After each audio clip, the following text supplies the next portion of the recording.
ಮಾಂಜರಿ ಗ್ರಾಮದಲ್ಲಿ ಅನುಸೂಚಿತ ಜಾತಿ ಹಾಗೂ ಅನುಸೂಚಿತ ಪಂಗಡಗಳ ವಿಶೇಷ ಸಭೆ ಯಶಸ್ವಿಯಾಗಿ ನಡೆಯಿತು. ಚಿಕ್ಕೋಡಿ ತಾಲೂಕಿನ ಮಾಂಜರಿ ಗ್ರಾಮದಲ್ಲಿ ಪಂಚಾಯತ್ ರಾಜ್ ಇಲಾಖೆ ಹಾಗೂ ತಾಲೂಕು ಪಂಚಾಯತ್ ಕಾರ್ಯನಿರ್ವಹಣಾಧಿಕಾರಿಗಳ ಆದೇಶದ ಪ್ರಕಾರ ಮಾಂಜರಿ ಗ್ರಾಮದಲ್ಲಿ ದಿನಾಂಕ 27/2/2026ರಂದು ಅನುಸೂಚಿತ ಜಾತಿ ಹಾಗೂ ಅನುಸೂಚಿತ ಪಂಗಡಗಳ ವರ್ಗಗಳ ವಿಶೇಷ ಸಭೆ ನಡೆಸಲಾಯಿತು. ಈ ಸಭೆಯಲ್ಲಿ ಮಾಂಜರಿ ಗ್ರಾಮ ಪಂಚಾಯತ್ ಆಡಳಿತಾಧಿಕಾರಿಗಳಾದ ಬಿ.ಡಿ. ನಾಯ್ಕವಾಡಿ ಸಭೆಯ ಅಧ್ಯಕ್ಷತೆಯನ್ನು ವಹಿಸಿದ್ದರು.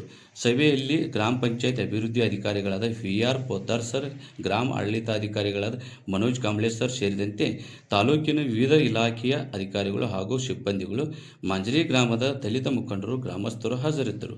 ಈ ಸಭೆಯಲ್ಲಿ ಸನ್ 2026-2027ನೇ ಸಾಲಿನ ಅನುಸೂಚಿತ ಜಾತಿ ಹಾಗೂ ಅನುಸೂಚಿತ ಪಂಗಡಗಳ ಕ್ರಿಯಾ ಯೋಜನೆ ಮಾಡಲಾಯಿತು.